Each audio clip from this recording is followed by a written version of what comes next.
Question number 1 from Samuel. What does my own training program look like? I train full body every day. So I train every single muscle group every day with 2 sets, 7 days a week, meaning I get about 14 sets per muscle group per week. I'm currently slightly cutting and I'm slightly injured. So normally I would have kickboxing in here. Now I still have a lot of cardio in there. And when I do have kickboxing, I basically remove one full body workout and I just add a kickboxing session. That works pretty well in terms of recovery.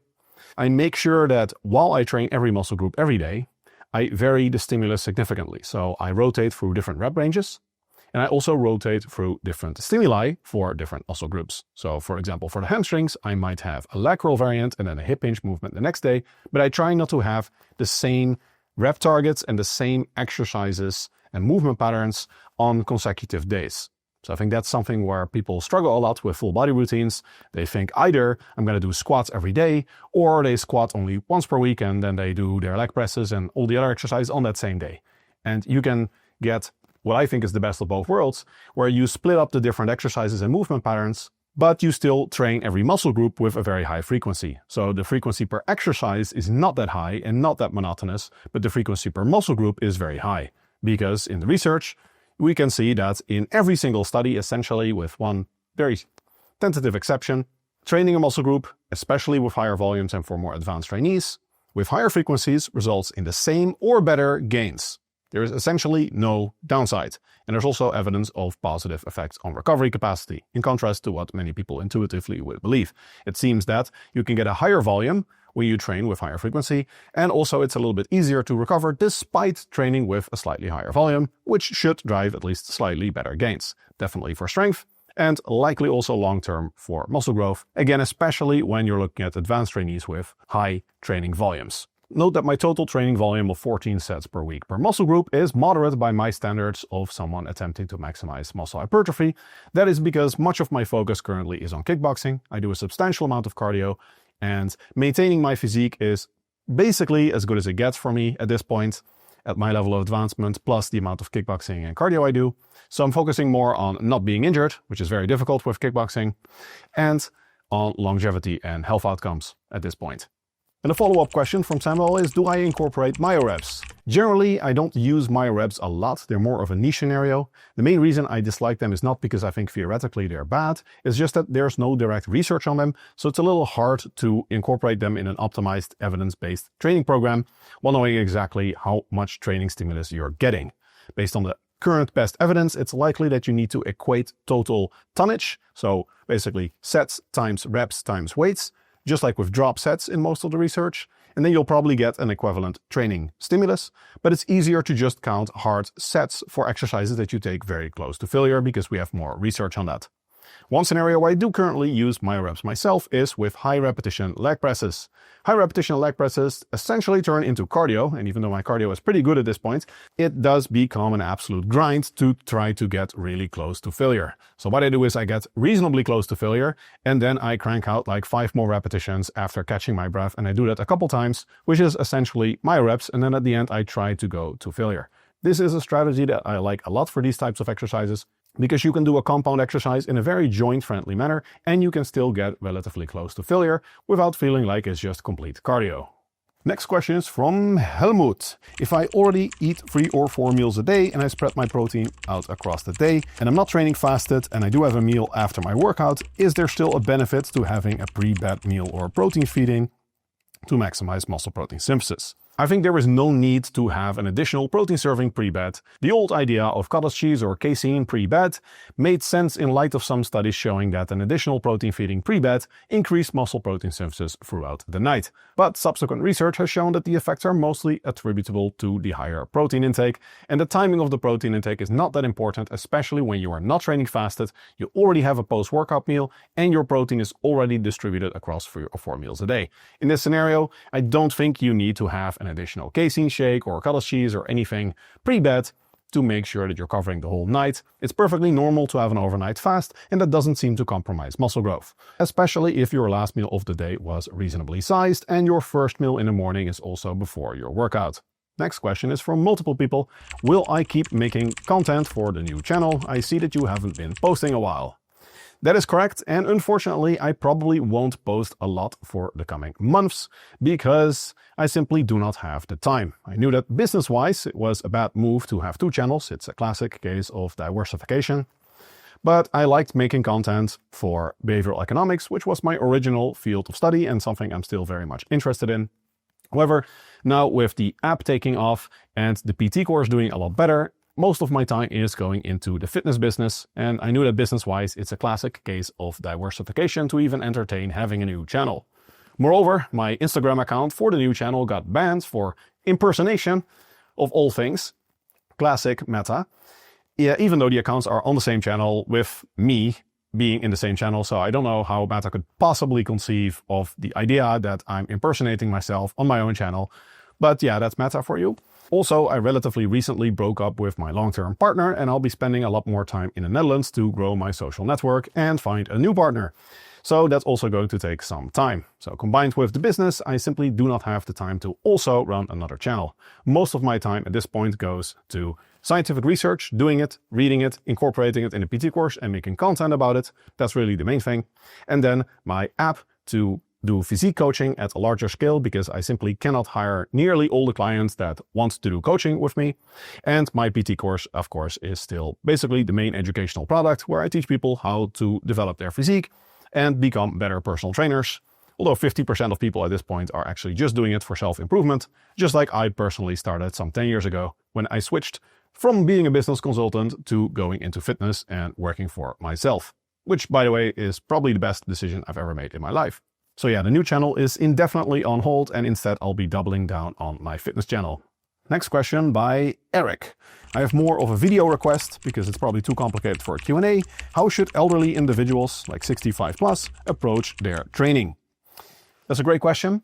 And yes, in my PT course, this is a whole module, but I can give you one tip that really is the main thing, because most things for elderly individuals are the same as for younger individuals. All the same principles still apply. The main thing I generally change with my older clients is that I do a lot more high repetition work. High repetition work can be very easy on the connective tissues.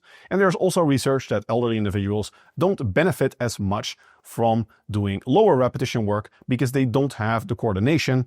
And there is some sprouting in the neuromuscular coordination that takes place, which essentially reduces the benefits of higher muscle activity levels and more strength type training because the reward is lower and the risk is higher in terms of connective tissue damage. If you still keep running into connective tissue injuries while you're doing a lot of high repetition work already, you might also have to dial down the volume in terms of sets per week per muscle group, but this should be a last resort, and there are actually multiple meta-analyses showing that elderly individuals still benefit greatly from very high training volumes. If anything, it seems in the literature that people that have more difficulty growing, this includes hard gainers, have more to gain from doing higher training volumes. Basically, it seems that they have a level of anabolic resistance, and we also see this with protein feeding, for example. So the stimulus for animalism just needs to cross a certain threshold, and this threshold is higher when someone is elderly or when someone is a hard gainer. So these individuals need bigger protein servings per meal, and they also seem to need higher training volumes to get that robust anabolic stimulus and kickstart the whole process of muscle growth. The next question is from Straight Jacket Fitness. Would you rather fight 30 Conor McGregors, each the size of a duck, or one duck the size of Conor McGregor? Both of these sound absolutely horrifying. I do not want to fight Conor McGregor in any way or shape, so 30 of them, 30 Conor McGregors, even if they are tiny, sounds horrifying. And I think the duck, even if it's human-sized, it has a very vulnerable neck, and I don't think a duck is very good at grappling. I'm also not good at grappling, but I feel like the neck is very vulnerable, and I feel like I'd have a pretty good chance fighting a very large duck. So I'm going to go with the big-ass duck. Next question by Nasuno. Do we count a set of a multi-articular exercise as a set for auxiliary muscle groups too? This depends. Basically, in research, we see that it doesn't matter if the set or the volume comes from a compound exercise or an isolation exercise. What matters is the biomechanics of the movement and how much that muscle is trained with the exercise. So, for example, with dumbbell rows, we see that the stimulus for the biceps, there is some, but it's half or less than half of the stimulus as from a set of, say, Bayesian curls, or in the research at least, dumbbell curls. So that volume you would count approximately half if you want to use very accurate volume counting, which is what I recommend. This is called fractional set counting, and that is ideally how you count your sets. So you have to determine for every exercise how much each muscle group that is involved is trained, and then you count that as a certain fraction of total volume, with 100% volume being a full stimulus for that muscle group. Next question is from Lindert Bauer-Eerts. I am interested in how the menstrual cycle influences weightlifting performance and how athletes should periodize their training accordingly. There is at this point a consensus that training performance, physically speaking, is not impacted by the menstrual cycle. So while individuals do often self-report that there is a certain phase in which they feel weaker or stronger, objectively when you test them, they are actually not stronger or weaker in any particular phase, at least not consistently, predictably, or reliably. Despite this lack of difference in performance across menstrual cycles, possibly due to the hormonal changes that occur in the follicular versus the luteal phase, there are multiple studies that suggest it's better to do more of your training volume in the follicular phase of the program. Now, in these studies, they do that by exercising more in the follicular phase and exercising less in the luteal phase, and then comparing that to an equal volume over time in both phases, or the opposite distribution. That is not very practical. I recommend that you keep your training frequency the same, but I do like to shift some of the volume more to the follicular phase, just one set extra, for example, and then one set less during the luteal phase. Something like that can work well and might be advantageous if that's not a pain in the ass to program for the individual, because of course this adds a lot of complexity and that's not for everyone. However, if someone does have a regular menstrual cycle, then I recommend that you implement this if the cost benefit is deemed worthwhile. Next question is by Mindful Movement Practice. What exercises are best done beyond failure? Which exercises are underrated for having a lot of muscle growth potential for muscles like the hip flexors, tibialis, or serratus anterior? And are there any exercises you would do purely for health purposes? Okay, let's do these one by one. Which exercises are best done beyond failure? These are exercises that do not cause a massive amount of fatigue when you take them to failure. Often this means that in terms of the resistance curve, there is peak resistance in the contracted position. You see this with, for example, dumbbell lateral raises, dumbbell biceps curls, and especially rowing and pulling type movements, where the end of the range of motion is by far the most difficult part of the movement and therefore the sticking point. So when you do rows, and at some point you cannot fully get the elbow behind the body anymore, you can still do a lot of repetitions in which the elbow doesn't quite get behind the body. And after that, there are still a lot of repetitions in which every repetition just gets progressively shorter, but the stimulus is still there. So for many of these exercises, where the fatigue is not very high and you're not overloading muscles at longer muscle lengths, because I think the risk reward in terms of the extra stimulus versus the extra fatigue for these exercises is quite favorable. Whereas, for example, for a squat or a bench press, it's not so favorable. You already taxed pretty much the entire range of motion when the sticking point is not at the top position. And the fatigue is very real, we see in research. So I do actually differentiate greatly between exercises that I think are fine to take to failure and exercises where the stimulus to fatigue ratio is not worth it. Next question is by John. If training time directly subtracts from sleep time, how do you evaluate what's optimal? That's a good question. In most cases, I think it is best to train, unless you're already at a very high training volume and your recovery capacity is genuinely the limiting factor. Based on the available research, for most individuals, at least in the neuromuscular sense, recovery capacity is actually not a big limiting factor. Mental effort and simply time are bigger efforts for the average individual than actually neuromuscular capacity to recover from the given training volume. And this also reminds me of a conversation that one of my friends had with the teacher at college. The teacher said that we have to sleep well before the exam because during sleep there is consolidation of what you learned. And my friend retorted that you cannot consolidate what's not there, so you still have to study. And with training, it's kind of like that, where you have to make sure that you get enough total training stimulus in. Sleep is very, very important, absolutely underrated. But if you're not getting a certain amount of training volume in, there's simply no stimulus at all for muscle growth. So first you have to get the stimulus in, and then you have to make sure that you recover from that. So basically for most individuals, I think, get the workout in only when you're already pushing the volume up to like MRV levels, very high volumes, and recovery capacity is a genuinely limiting factor. At that point, are you probably better off just getting more sleep? Next question is by Andrew. Is there anything to the idea that higher reps may be harder to recover from than relatively lower reps? Yes, in the neuromuscular sense, this is absolutely true. Higher reps induce more total work per set. Higher reps take you closer to failure objectively. So it makes sense that higher reps actually cause more fatigue, and we see this in many, many studies. If you think about it, after a set of 15 rep max, you cannot even lift your 15 rep max anymore, so let alone say your 5 rep max, which means that the 5 RM is clearly not as fatiguing as the 15 RM.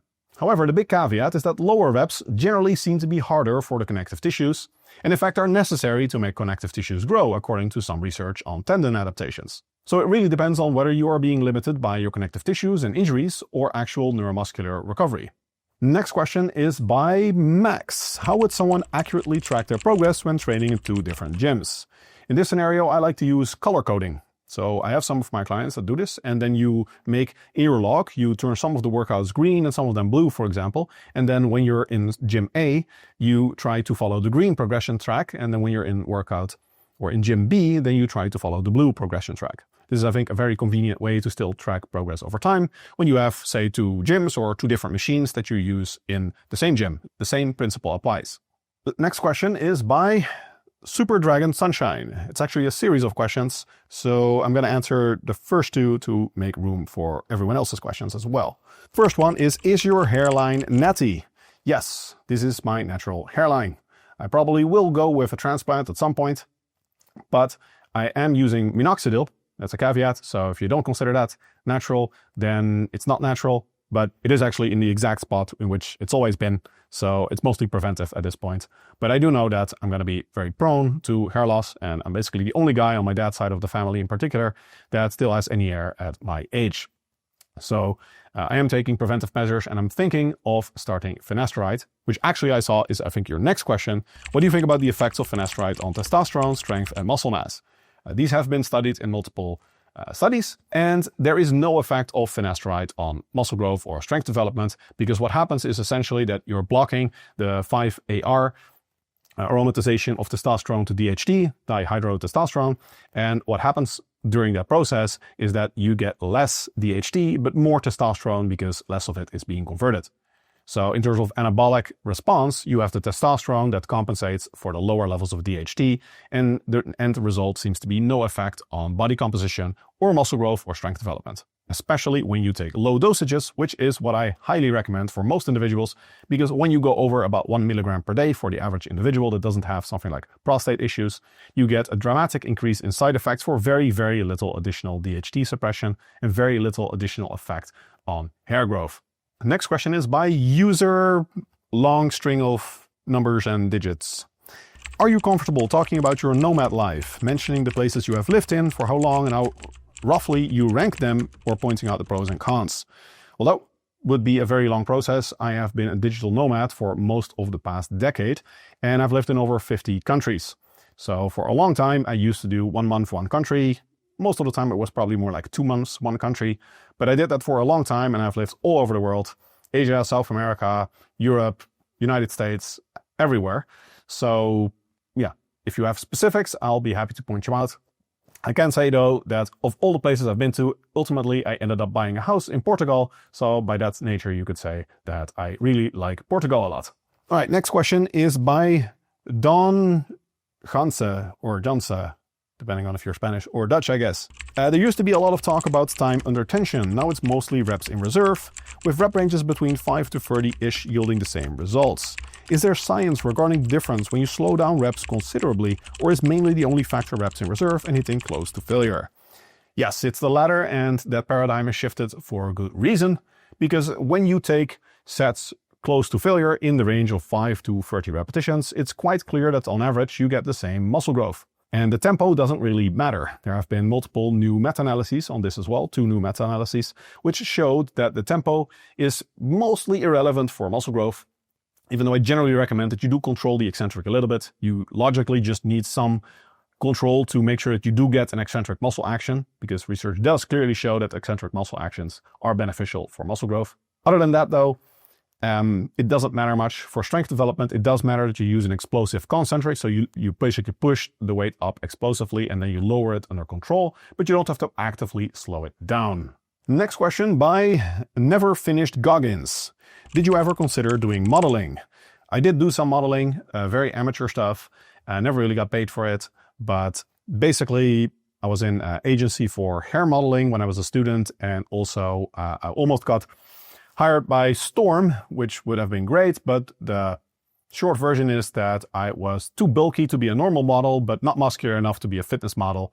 So after that, I did do a little bit of fitness modeling, but ultimately I don't really fall into the category of being either a great normal model or a great fitness model. So yeah, wasn't much of a career there, and also not really something that I wanted as a career, but it would have been nice, especially as a student, to make relatively easy money from that. But alas, it was not meant to be. The next question is by Stephen Carnavale. Many muscles are bi-articulate. Does it matter if you train them with only one of the joints that they cross?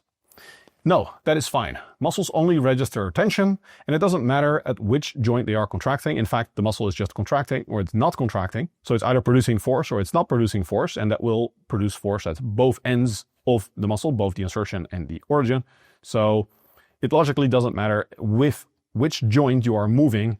The muscle only registers the tension and the length that it's at. So those are the factors that you should be thinking about. And it doesn't matter if you, for example, look at the biceps. It's technically a tri-articulate muscle. You don't have to train it at the shoulder. Nobody does that. And you don't have to train it at the forearm so much either. If you just train it at the elbow, which is what most people do, right? They just do elbow flexion, then you're probably getting full results already. The next question by Chris Does Not Insta on Instagram. The cable at my gym has fixed points, highest and lowest. Please recommend a chest workout using only these two settings. So, as I pointed out in my recent video, I'm not a big fan of these higher to lower or lower to higher chest flies, because you're not targeting the lower or the upper chest more, you're just targeting the other half less. And also a lot of people have muscular imbalances where they have their lower chest that's overdeveloped relative to the upper chest. And when they try to do upper chest, they basically turn it into a front delt exercise, which is a muscle group that's usually overtrained anyway. So I generally like to have my chest training very, very chest focused and focusing on the entire back muscle. Most of the exercises at least. If you only have high and low pulley, what you can do then is using the low pulleys, putting a bench in between them, lying on the bench, and then doing flies while you're lying on the bench. That works super well. Technically, what you can also do is just bend over 90 degrees and use the high pulleys to do a fly that way, but it's pretty awkward. And then the last question that you upvoted is by Andrew Webster. Learning and pursuing optimal technique is fun, but how much does it really matter? How much does exercise selection really matter? Okay, there are two different considerations here. The first is technique and the other is exercise selection. I agree that YouTube is full of information about these topics, but one of these is a lot more important than the other. There was a recent study that looked specifically at the effects of training technique in the sense of how most people think about it, that the technique is more clean and pretty and doesn't involve other muscle groups. And the result was actually that it didn't really significantly influence muscle growth. When you're doing a push down, for example, and you use a little bit of body movement, that is fine. It doesn't really alter the stimulus for the triceps. You are involving needless effort and involving other muscle groups that are doing some work, but probably not growing from it. So it's not efficient, and it might also be injurious in the sense that you are lifting more weight to get the same growth stimulus. However, it's not important that the technique is like clean or slow or very textbook. Things that really matter are the things that influence muscle length and tension, because mechanical tension is the primary driver of muscle growth. So what matters is if you are completing your desired full range of motion, for example, and if you are getting good tension on the muscle groups. Because there's also another study in which they looked at biceps curls, and they found that when you're doing biceps curls, when you're just thinking about moving the weight up, and they didn't really check how they move the weight up, but what usually happens in this case is that you get like this Arnold swing where you do a half power clean. That resulted in only about half the muscle growth of a group that was instructed to really focus on just doing a curl with their biceps. So in that scenario, it does seem to matter. But in the scenario of like the technique looking perfect, that doesn't really matter. You just need to make sure that you are targeting the actual muscle groups and moving them through the range of motion that you desire. Now, exercise selection is much, much more important, because exercise selection is also essentially a safeguard against poor technique. If you have a really good exercise, like a Bayesian curl, for example, and especially if it's an exercise like a leg extension that doesn't have much freedom in the movement anyway, then that compensates for a lot of technique problems already, because you're always going to get tension throughout the entire range of motion, essentially. So Good exercise selection is very important because it really affects how much stimulus you're getting on the target muscle groups. And secondly, it's also a safeguard often against poor technique. So if your exercise selection is really good, technique also matters less. Whereas if your exercise selection is meh, you can probably make that work if your technique is really good and you really focus on the desired ranges of motion. For example, if an exercise inherently has poor tension at long muscle lengths, but you emphasize that part more with your technique, maybe lengthen partials, and your repetition tempo, these things can compensate for poor exercise selection to a degree, but with good exercise selection, you just don't need to worry about these things very much. Overall, exercise selection, usually important. Exercise technique, probably a little bit overrated, at least in the way that most people think about it. In practice though, a lot of people do mess up on the simple basics with range of motion and actually targeting their target muscle groups and not involving a whole bunch of other muscle groups and turning it into some bastardized compound movement. So that's it for today. Let me know if you like this type of content and then I can do more Q&As. And if you like evidence-based fitness in general, I'd be honored if you like and subscribe. And if you made it this far into the video, then you are probably a serious lifter that is very much into evidence-based fitness. In that case, I can highly recommend my PT course because I made it. And I think it's the best research on the web that teaches you everything you need to know to take your physique to the next level, maximize strength development, and reach your maximum muscular potential at your lowest desirable body fat level. The link is in the description. Check it out.